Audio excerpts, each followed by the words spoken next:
اسلام اور جاہلیت کی اصولی و تاریخی کشمکش۔ دنیا میں انسان کی زندگی کے لیے جو نظام نامہ بھی بنایا جائے گا، اس کی ابتدا لا محالہ بعد الطبی یا الہیاتی مسائل سے ہوگی۔ زندگی کی کوئی اسکیم بن نہیں سکتی جب تک کہ انسان کے متعلق اور اس کائنات کے متعلق جس میں انسان رہتا ہے واضح اور متعین تصور نہ قائم کر لیا جائے۔ یہ سوال کہ انسان کا برتاؤ یہاں کیا ہونا چاہیے اور کس طرح اسے دنیا میں کام کرنا چاہیے، دراصل اس سوال سے گہرا تعلق رکھتا ہے کہ انسان کیا ہے، اس کائنات میں اس کی حیثیت کیا ہے، اور اس کائنات کا نظام کس ڈھنگ کا ہے جس سے انسان کی زندگی کے ڈھنگ کو ہم آہنگ ہونا چاہیے۔ اس سوال کا جو حل بھی تجویز کیا جائے گا اسی کے لحاظ سے اخلاق کا ایک نظریہ قائم ہوگا، پھر اسی نظریہ اخلاقی کی نوعیت کے مطابق انسانی زندگی کے مختلف شعبوں کی تشکیل ہوگی، پھر اسی سانچے کے اندر انفرادی سیرت و کردار اور اجتماعی تعلقات و معاملات کے قوانین اپنی تفصیلی صورتیں اختیار کریں گے، اور آخرکار تمدن کی پوری عمارت انہی بنیادوں پر تعمیر ہوگی۔ دنیا میں اس وقت تک انسانی زندگی کے لیے جتنے مذہب و مسلک بھی بنے ہیں، ان سب کو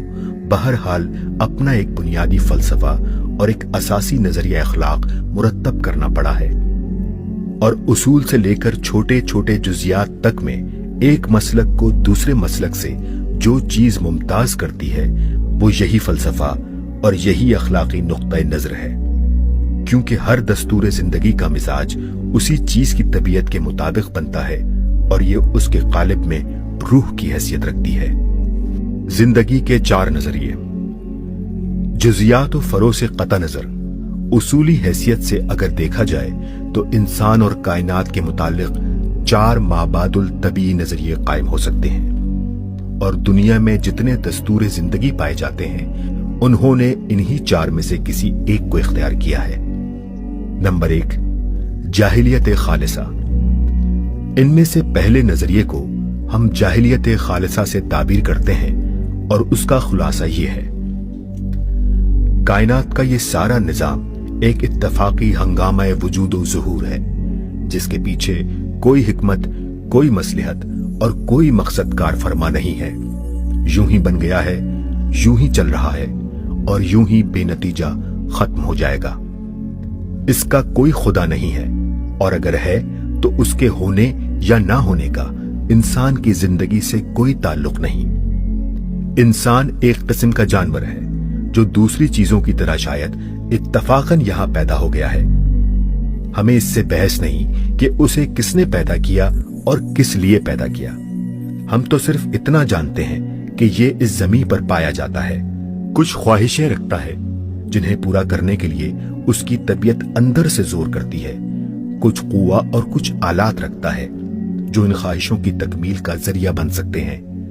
اور اپنے گرد و پیش زمین کے دامن پر بہت سا سامان پھیلا ہوا دیکھتا ہے جن پر یہ اپنے ان قوہ اور آلات کو استعمال کر کے اپنی خواہشوں کی تکمیل کر سکتا ہے۔ لہٰذا اس کی زندگی کا مقصد اس کے سوا کچھ نہیں کہ اپنی طبیعت حیوانی کے مطالبات پورے کرے، اور اس کی انسانی استعدادوں کا مصرف اس سے زیادہ کچھ نہیں کہ ان مطالبات کو پورا کرنے کے بہتر سے بہتر ذرائع فراہم کرے۔ انسان سے مافوق کوئی علم کا منبع اور ہدایت کا سرچشمہ موجود نہیں ہے جہاں سے اسے اپنی زندگی کا قانون مل سکتا ہو، لہٰذا اسے اپنے گرد و پیش کے آثار و احوال سے اور اپنی تاریخ کے تجربات سے خود ہی ایک قانون عمل اخذ کرنا چاہیے۔ بظاہر کوئی ایسی حکومت نظر نہیں آتی جس کے سامنے انسان جواب دہ ہو، اس لیے انسان بجائے خود ایک غیر ذمہ دار ہستی ہے، اور اگر یہ جواب دہ ہے بھی تو آپ اپنے ہی سامنے ہے، یا پھر اس اقتدار کے سامنے جو خود انسانوں ہی میں سے پیدا ہو کر افراد پر مستولی ہو جائے۔ اعمال کے نتائج جو کچھ بھی ہیں اسی دنیاوی زندگی کی حد تک ہیں، اس کے ماں سوا کوئی زندگی نہیں ہے، لہٰذا صحیح اور غلط، مفید اور مضر، قابل اخذ اور قابل ترک ہونے کا فیصلہ صرف انہی نتائج کے لحاظ سے کیا جائے گا جو دنیا میں ظاہر ہوتے ہیں۔ انسان جب جاہلیت محضہ کی حالت میں ہوتا ہے، یعنی جب اپنے محسوسات سے ماورا کسی حقیقت تک وہ نہیں پہنچتا، یا بندگی نفس کی وجہ سے نہیں پہنچنا چاہتا تو اس کے ذہن پر یہی نظریہ حاوی ہوتا ہے۔ دنیا پرستوں نے ہر زمانے میں یہی نظریہ اختیار کیا ہے۔ قلیل مستثنیات کو چھوڑ کر بادشاہوں نے، امیروں نے، درباریوں اور ارباب حکومت نے، خوشحال لوگوں اور خوشحالی کے پیچھے جان دینے والوں نے عموماً اسی نظریے کو ترجیح دی ہے، اور جن قوموں کی تمدنی ترقی کے گیت تاریخ میں گائے جاتے ہیں بالعموم ان سب کے تمدن کی جڑ میں یہی نظریہ کام کرتا رہا ہے۔ موجودہ مغربی تمدن کی بنیاد میں بھی یہی نظریہ کار فرما ہے۔ اگرچہ اہل مغرب سب کے سب خدا اور آخرت کے منکر نہیں ہیں، نہ علمی حیثیت سے سب مادہ پرستانہ اخلاق کے قائل ہیں، لیکن جو روح ان کے پورے نظام تہذیب و تمدن میں کام کر رہی ہے وہ اسی انکار خدا و آخرت اور اسی مادہ پرستانہ اخلاق ہی کی روح ہے، اور وہ کچھ اس طرح ان کی زندگی میں پیوست ہو گئی ہے کہ جو لوگ علمی حیثیت سے خدا اور آخرت کے قائل ہیں اور اخلاق میں ایک غیر مادہ پرستانہ نقطہ نظر اختیار کرتے ہیں، وہ بھی غیر شعوری طور پر اپنی واقعی زندگی میں دہریے اور مادہ پرست ہی ہیں، کیونکہ ان کے علمی نظریے کا ان کی عملی زندگی سے بالفعل کوئی ربط قائم نہیں ہے۔ ایسی ہی کیفیت ان سے پہلے کے مترفین اور خدا فراموش لوگوں کی بھی تھی۔ بغداد، دمشق، دہلی اور غرناطہ کے مترفین مسلمان ہونے کی وجہ سے خدا اور آخرت کے منکر نہ تھے، مگر ان کی زندگی کا سارا پروگرام اس طرح بنتا تھا کہ گویا نہ خدا ہے، نہ آخرت، نہ کسی کو جواب دینا ہے، نہ کہیں سے ہدایت لینی ہے۔ جو کچھ ہیں ہماری خواہشات ہیں۔ ان خواہشات کی تکمیل کے لیے ہر قسم کے ذرائع اور ہر قسم کے طریقے اختیار کرنے میں ہم آزاد ہیں، اور دنیا میں جینے کی جتنی مہلت ملتی ہے اس کا بہترین مصرف بس یہ ہے کہ بابر بعیش کوش کہ عالم دوبارہ نیست۔ جیسا کہ اوپر اشارہ کیا جا چکا ہے، اس نظریے کی عین فطرت یہی ہے کہ اس کی بنیاد پر ایک خالص مادہ پرستانہ نظام اخلاق بنتا ہے، خواہ وہ کتابوں میں مدون ہو یا صرف ذہنیتوں ہی میں مرتب ہو کر رہ جائے۔ پھر اسی ذہنیت سے علوم و فنون اور افکار و آداب کی آبیاری ہوتی ہے، اور پورے نظام تعلیم و تربیت میں الہاد و مادیت کی روح سرایت کر جاتی ہے۔ پھر انفرادی سیرتیں اسی سانچے میں ڈھلتی ہیں، انسان اور انسان کے درمیان تعلقات و معاملات کی تمام صورتیں اسی نقشے پر بنتی ہیں، اور قوانین کا نشو و نما اسی ڈھنگ پر ہوتا ہے۔ پھر اس طرز کی سوسائٹی میں سطح پر وہ لوگ ابھر آتے ہیں جو سب سے زیادہ مکار، بددیانت، جھوٹے، دغاباز، سنگ دل اور خبیث النفس ہوتے ہیں۔ تمام سوسائٹی کی سیادت و قیادت اور مملکت کی زمام کار انہی کے ہاتھ میں ہوتی ہے، اور وہ شتر بے مہار کی طرح ہر حساب سے بے خوف اور ہر مواخذے سے بے پرواہ ہو کر خلق خدا پر ٹوٹ پڑتے ہیں۔ مکاولی کے اصول سیاست پر ان کی ساری حکمت عملی مبنی ہوتی ہے۔ ان کی کتاب آئین میں زور کا نام حق اور بے زوری کا نام باطل ہوتا ہے۔ جہاں کوئی مادی رکاوٹ حائل نہیں ہوتی وہاں کوئی چیز انہیں ظلم سے نہیں روک سکتی۔ یہ ظلم مملکت کے دائرے میں یہ شکل اختیار کرتا ہے کہ طاقتور طبقے اپنی ہی قوم کے کمزور طبقوں کو کھاتے اور دباتے ہیں، اور مملکت کے باہر اس کا اظہار قوم پرستی، امپیریلزم اور ملک گیری و اقوام کشی کی صورت میں ہوتا ہے۔ نمبر 2، جاہلیت مشرکانہ۔ دوسرا مابعد الطبیعی نظریہ شرک کے اصول پر مبنی ہے، اور اس کا خلاصہ یہ ہے کہ کائنات کا نظام اتفاقی تو نہیں ہے اور نہ بے خداوند ہے، مگر اس کا ایک خداوند یعنی ماسٹر نہیں بلکہ بہت سے خداوند ہیں۔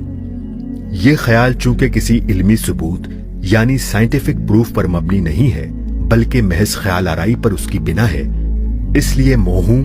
محسوس اور معقول اشیاء کی طرف خداوندی و الہیت کو منسوب کرنے میں مشرکین کے درمیان نہ کبھی اتفاق ہو سکتا ہے نہ کبھی ہوا ہے۔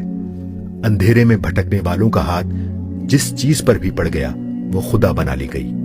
اور خداؤں کی فہرست ہمیشہ گھٹتی بڑھتی رہی۔ فرشتے، جن، ارواح، سیارے، زندہ اور مردہ انسان، درخت، پہاڑ، جانور، دریا، زمین، آگ، سب دیوتا بنا ڈالے گئے۔